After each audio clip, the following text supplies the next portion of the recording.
Bonjour, c'est Sabrina de Chemin vers mon âme. J'espère que tout le monde va bien. On se retrouve pour les énergies du 8 septembre.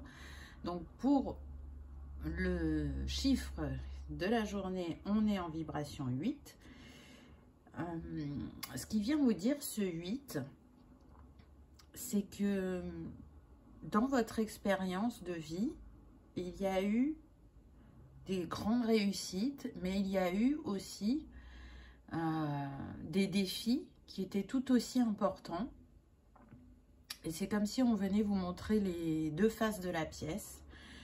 Vous avez cette capacité à rebondir, mais aussi à avoir de grandes réussites. Et c'est comme si on vous invitait à le garder à l'esprit. Pourquoi? Parce que le 8, il fait appel à la quête de vérité, mais aussi d'équilibre. Et on voit bien que c'est ce qu'on recherche actuellement, retrouver une harmonie intérieure, reprendre son pouvoir. Donc, en cette journée, peu importe ce que vous allez traverser, souvenez-vous des deux faces de la pièce de monnaie. Vous êtes le tout, vous êtes l'ombre, vous êtes la lumière. Vous êtes connecté à la terre, vous êtes connecté au ciel. Et avec la grande richesse intérieure que vous avez la capacité à rebondir soit en cette journée, s'il y a du défi, ou à saisir la chance, l'opportunité qui va se présenter à vous. C'est une manière de pouvoir faire différemment, je dirais. Le 8, il est relié à Mars, à Pluton, à l'élémentaire et au signe du Bélier et du Scorpion. Et puis si on fait l'addition de la date du jour, on est en vibration 5.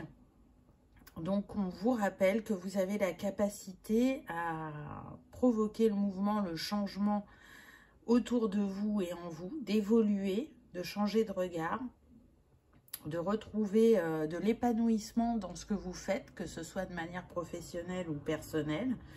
C'est un peu comme le souffle de vie, donc comme s'il y avait une régénération qui s'opérait en vous à travers les différentes choses qui se présentent sur votre chemin depuis un certain temps. C'est aussi relié à l'énergie yang, donc l'énergie d'action. Donc il y aura sûrement des choses à mettre en place en cette journée, soit un mode de fonctionnement qui évolue ou qui change, soit une conversation qui va remettre les pendules à l'heure, on me dit. Donc à vous de voir, puisqu'on est sur du général, ça ne se présentera pas de la même manière pour chacun. Le 5 est relié à l'élément air, à Mars, à Mercure et au Verseau. Donc quel chakra est mis en avant aujourd'hui? On a le chakra de la gorge. Avec cette carte, on nous dit, mon chakra de la gorge est-il harmonisé? Donc je vais vous donner les 3 exemples. Quand il est sous-actif, avoir du mal à écouter les autres. Quand il est harmonisé, on va s'exprimer avec sincérité. Et quand il est suractif, on va vouloir attirer l'attention sur soi. Donc déjà, à travers ces 3 exemples, où vous vous situez? Moi, je ressens qu'il y a plus de personnes qui sont en sous-actif. Donc peut-être que justement, ça va être l'invitation à écouter réellement ce que l'autre vous dit. Parce que c'est toujours un messager ou un miroir pour soi. Ça peut être aussi un exemple. Si vous n'osez pas vous exprimer, si vous n'osez pas exprimer votre créativité, si vous êtes plutôt en retrait, il y a peut-être quelqu'un dans votre entourage qui vous inspire à vous ouvrir. Donc gardez cet exemple en tête. S'il est harmonisé, c'est ok et ça va être fluide, mais je sens qu'on est plutôt sous-actif ou suractif, en sachant que c'est quand même le sous-actif qui domine. Donc suractif, je dirais pourquoi vous voulez porter l'attention sur vous de cette manière. Il y a d'autres possibilités de partager, de communiquer sans être dans cette vibration suractive, je dirais. C'est justement une journée qui peut vous challenger à ce niveau-là, parce que je sens qu'en faisant comme ça, au lieu d'attirer l'attention, les gens vont plutôt fuir. Donc, c'est pas la bonne technique. Donc, peut-être que c'est ça qu'on vous met en avant communiquer différemment, harmoniser ce chakra de la gorge. Ensuite, on a eu le choix. Donc oui, vous pouvez faire le choix de communiquer différemment, le choix d'agir différemment dans votre mode de fonctionnement. En tout cas, c'est un choix du cœur, un choix qui va vous ramener à vous-même, à une harmonie et à utiliser, je dirais, aussi votre énergie yin, puisque là, on était sur l'énergie yang, l'énergie d'action. Pour poser les actions justes, il y a besoin d'une réflexion. C'est intéressant parce que le 22, c'est quand même la vibration de Marie-Madeleine. C'est une énergie importante qui est reliée aussi au chakra sacré et à l'archange Gabriel. Et on vous dit qu'à travers ce nombre, vous avez la possibilité de retrouver cet équilibre, de faire preuve de diplomatie, d'adaptabilité, de générosité, d'être à l'écoute de vos émotions et de celles des autres. Et que c'est en exploitant tout ce potentiel qu'il y a en vous, que ce soit par vos compétences ou vos capacités, que vous allez atteindre votre but, que vous allez être à la juste place. Donc, écoutez votre intuition, votre sensibilité, reprenez votre pouvoir personnel et changez, entre guillemets, vos rapports humains à travers cette évolution. Donc, si on fait l'addition du 22, on est dans la vibration du 4, qui était là hier, me semble-t-il.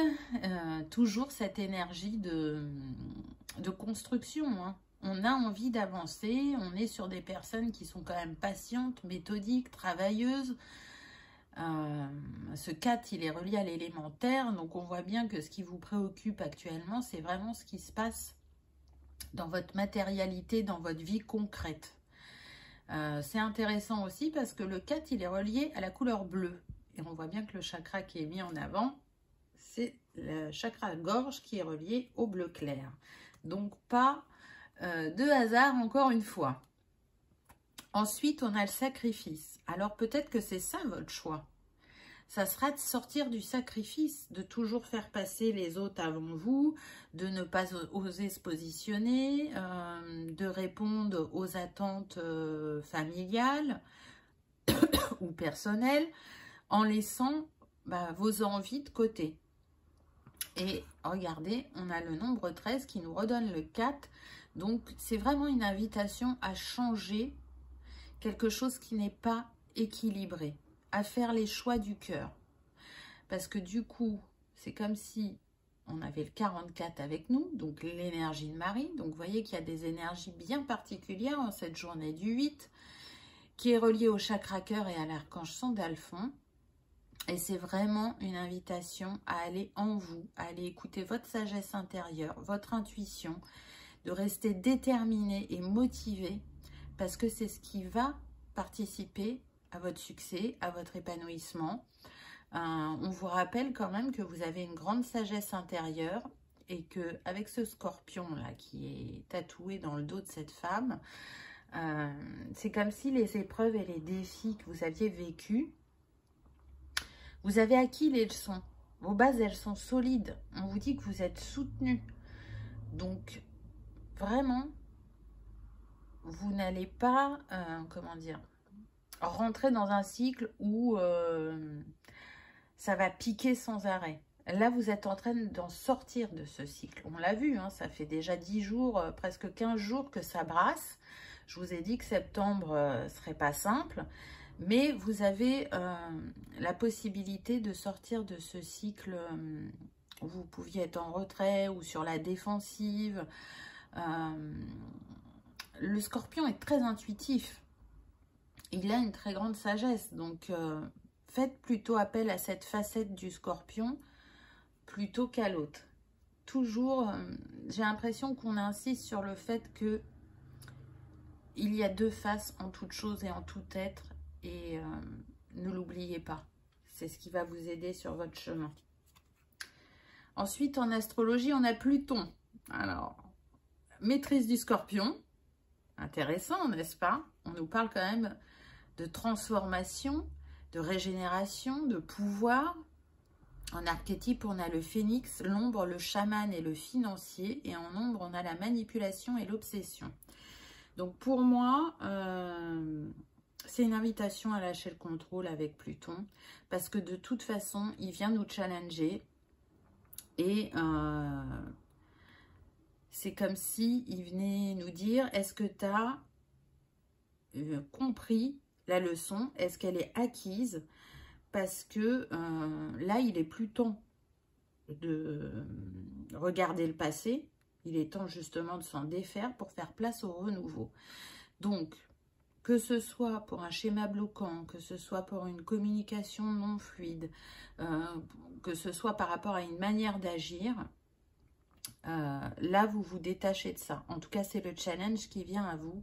C'est de faire autrement ou de dire autrement parce que ça ne fonctionne plus au vu de votre évolution. Ensuite, on a eu le Sagittaire avec en mots-clés guide, chercheur, quête, voyage lointain. En lumière, on a optimisme, spontanéité, idéalisme et jovialité. Et en ombre, on a exagération, fanatisme, dogmatisme, manque de diplomatie. Et l'essence est feu, mutable et yang. Donc, on retrouve cette énergie masculine. On nous dit que le Sagittaire, c'est un aventurier.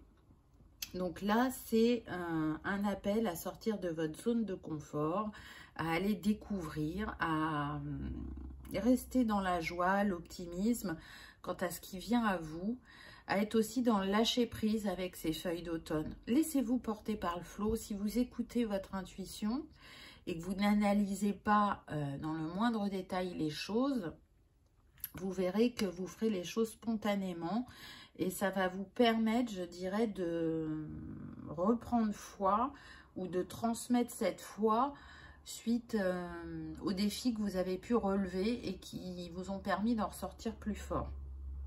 Vous voyez, encore une fois, vous avez ces deux facettes. Donc la facette où vous vous sentez challengé et en même temps la facette où vous arrivez à vous remémorer ce que vous avez pu vivre. Et vous voyez qu'autour de vous aussi, les autres sont challengés. Donc, il y a des moments où vous allez être dans « j'en ai marre », des moments creux de la vague, on va dire, et des moments où vous reprenez foi et c'est vous qui transmettez à l'autre cette énergie positive.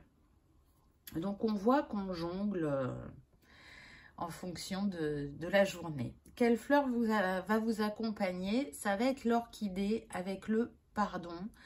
Donc là, ce que j'entends, c'est pardonnez-vous pour votre intransigeance envers vous-même. Pardonnez-vous de la culpabilité que vous portez et du sacrifice que vous avez fait.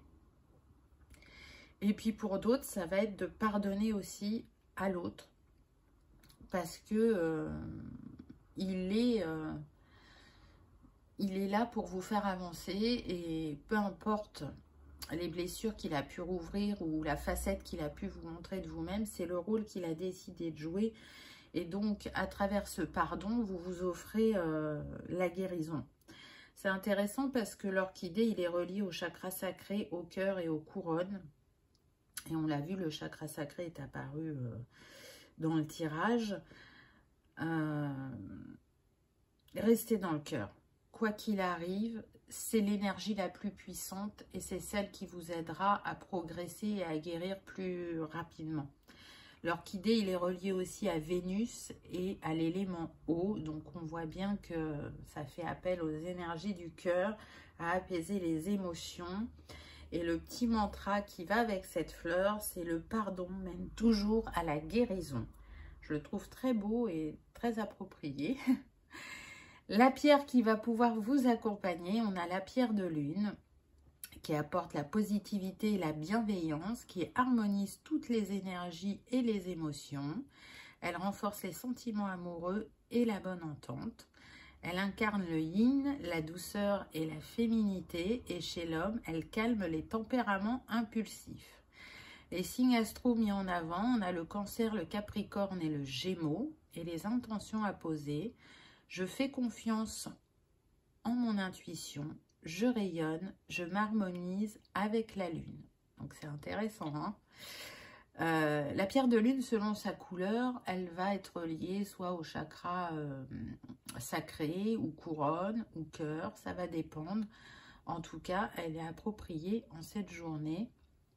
Donc, faites-vous confiance, vous avez la capacité à vous libérer, à vous harmoniser et à continuer la suite du chemin de manière plus fluide.